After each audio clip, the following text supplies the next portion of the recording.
Olá, meus amigos, tudo bem? Tudo tranquilinho? Então, mais uma vez aqui estamos, professor Jean de Química, para mais um papo muito rápido.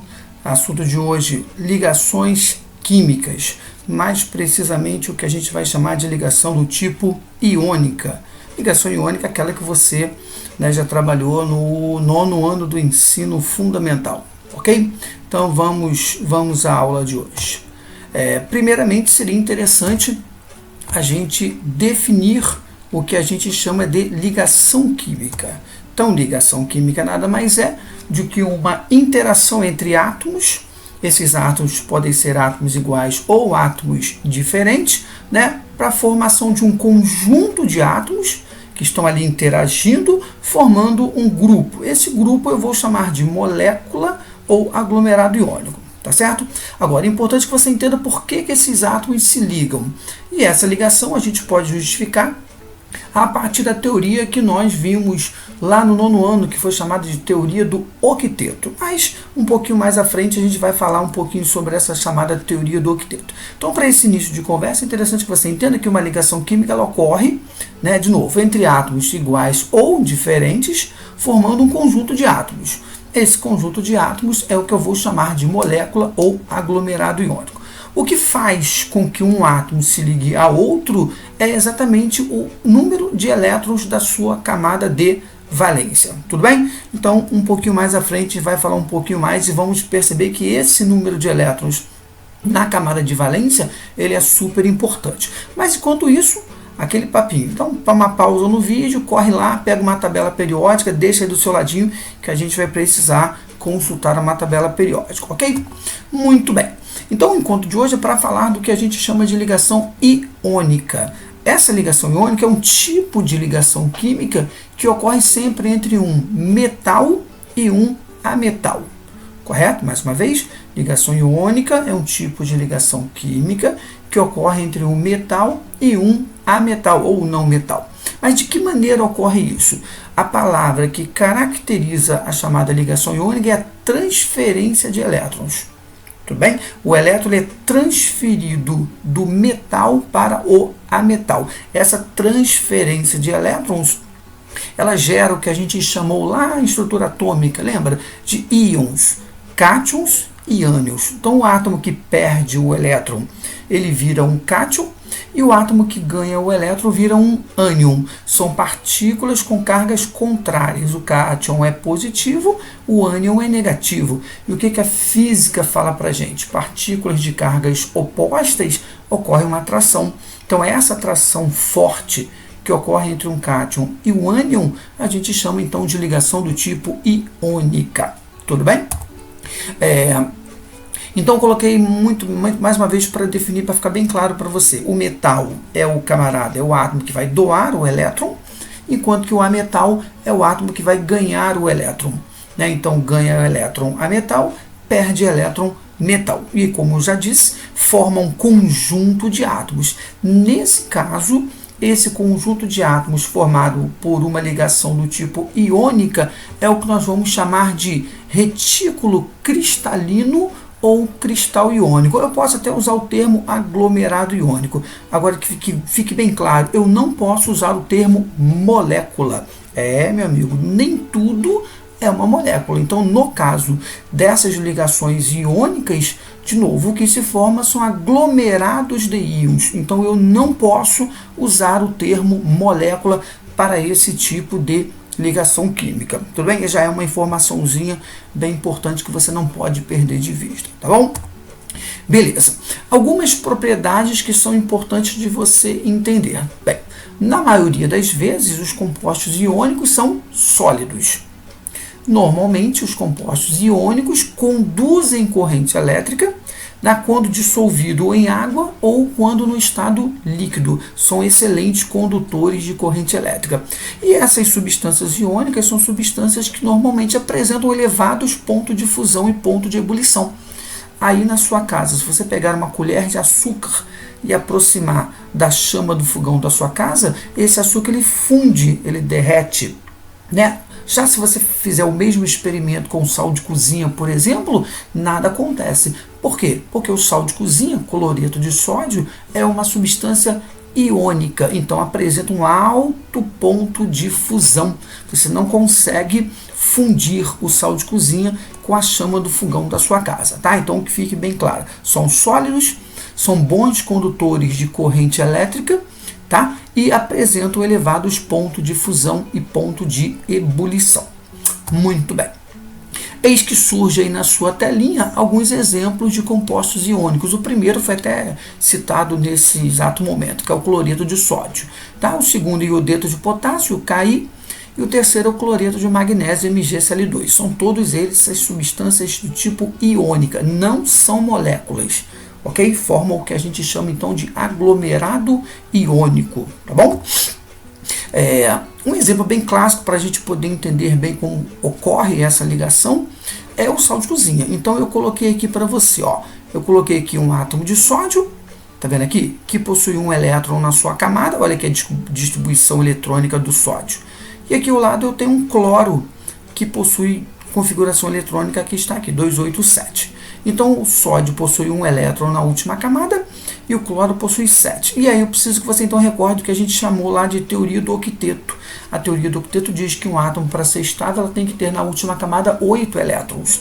Então se você olhar para a configuração do sódio, Na, ele tem um elétron na última camada. Então o que ele faz? Ele perde, ele transfere esse elétron, esse um elétron, que vai exatamente para a camada eletrônica do cloro, que tem 7 e passa a ter 8, porque um elétron ele recebe da estrutura do sódio, tá bom? Então, sódio Na+, ele fica com uma configuração, olha aqui, ó, 2 e 8, enquanto o cloro fica com uma configuração 2, 8 e 8, ambos obedecendo a chamada teoria do octeto, tá bom?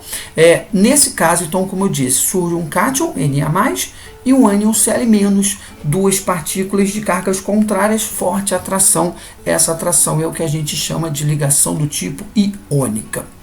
Ok, botei na sua telinha alguns exemplos de substâncias iônicas, cloreto de césio, sulfeto de zinco, fluoreto de cálcio.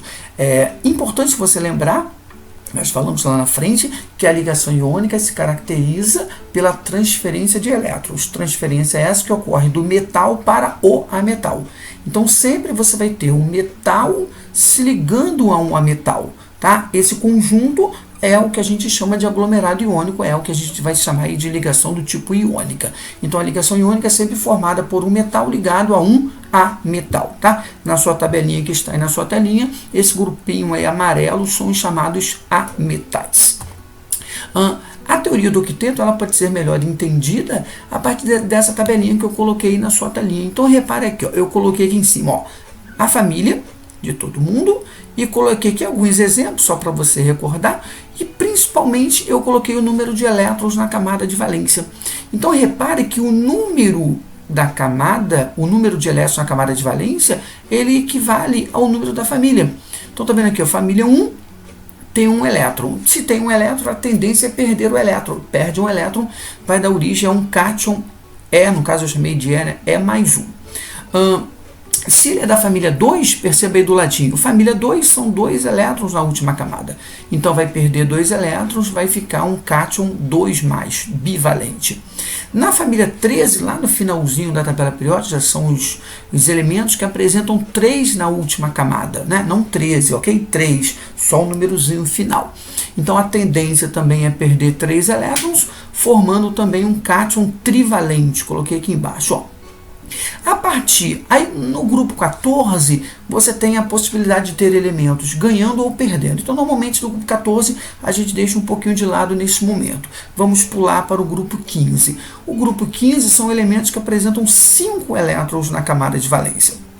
Se são 5 elétrons na camada de valência, a tendência agora não é mais perder elétrons, e sim ganhar elétrons. Então, pensa comigo, se ele tem 5, e se você recorda a teoria do octeto, quanto falta para 8? 3. Então, esse elemento, esse grupo que tem na última camada 5 elétrons, a tendência é ganhar 3 elétrons indo a 8, né, já formando agora um ânion trivalente. A mesma coisa ocorre para o grupo 16, que vai formar elementos bivalente, negativo, e o grupo 17, monovalente negativo. É bom você memorizar, entender o que se passa nessa tabelinha, porque ela é de suma importância para você entender tudo o que se passa dentro de ligação do tipo iônica. Aí coloquei um outro exemplinho para você perceber melhor. Cálcio. O cálcio é da família 2, então tem 2 elétrons na camada de valência. Perde 2 elétrons, né? Vai dar origem ao cátion Ca2+. Flúor, família 17. São 7 elétrons na camada de valência. Se são 7, ele ganha 1. Se ele ganha 1, vai formar então o monovalente, flúor monovalente. Então, novamente, eu tenho um cátion e um ânion. E aí, para você chegar na fórmula do composto, tem esse macetinho que está na sua telinha. Então, você vai pegar a carga do elemento positivo e escrever embaixo do elemento negativo. Ok? E a carga do elemento negativo você vai escrever embaixo do elemento positivo. Então eles trocam de carga. Trocando de carga, então vai dar origem, né, a uma substância como essa que apareceu na sua telinha, fluoreto de cálcio, CaF2. Então o CaF2 é um aglomerado iônico, não é molécula, tá bom? Só para a gente testar isso, eu coloquei assim: identifica os compostos iônicos. Uma questão como essa, se aparecer na nossa provinha, é fácil. Você vai pegar uma tabelinha que vai estar na sua provinha e vai buscar em quais situações você tem metal associado a um ametal. Se isso acontecer, a substância é uma substância do tipo iônica. Então eu te pergunto, NaCl? Sim, NaCl é um composto iônico, porque o sódio é metal alcalino, o cloro é um ametal, família 17, então forma-se uma substância do tipo iônica. Água não. A água não tem metal. Se a água não tem metal, a água então não é uma substância iônica. O brometo de ferro, FeBr3, sim, porque o ferro é um metal, o bromo é um ametal, então a ligação entre eles é uma ligação do tipo iônica. No CO2 não tem presença de metal, então não é um composto iônico. No KClO4 são 3 elementos químicos. Um deles é o metal, os 2 outros são ametais, então pode fortalecer isso aí, ó. O KClO4, perclorato de potássio, é uma substância iônica. Do outro lado, MgF2. O Mg é um metal alcalino terroso. O flúor é um halogênio, então sim, é uma substância iônica. Li2O, óxido de lítio. O lítio é um metal alcalino, então é uma substância iônica também. Os demais exemplos, todos eles moléculas, né? Então você não tem presença de metal, não tem ligação iônica, são moléculas, tá certo? Então dessa listinha aí, NaCl, FeBr3, KClO4, MgF2 e Li2O são substâncias iônicas, tudo bem? Metal associado a um ametal. E para finalizar, vídeo curtinho, para não tomar muito seu tempo, eu coloquei assim: o átomo A pertence à família dos metais alcalinos terrosos da tabela periódica. O átomo B pertence à família dos halogênios da tabela periódica. O composto resultante da ligação entre os átomos A e B é... Então, o primeiro passo, você tem que saber o número de elétrons da camada de valência dos 2 elementos, do A e do B. Então, se o A é um metal alcalino terroso, então de antemão eu sei, apareceu aí para você, se ele é um metal alcalino terroso, ele tem 2 elétrons na última camada, ele perde esses 2, né, vai dar origem a um cátion A2+. Tudo bem?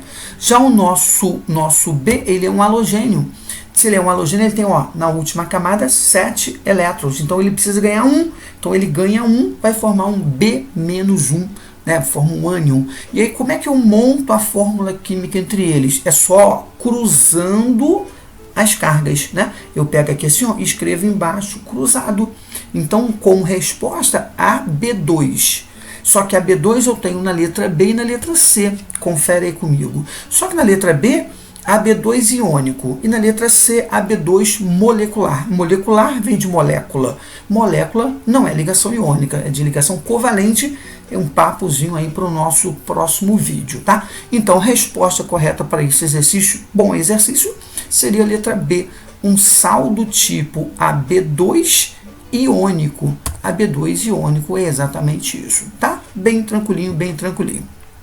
Meu amigo, minha amiga, para a aula de hoje, então, para o encontro de hoje, a gente só falou de ligação do tipo iônica.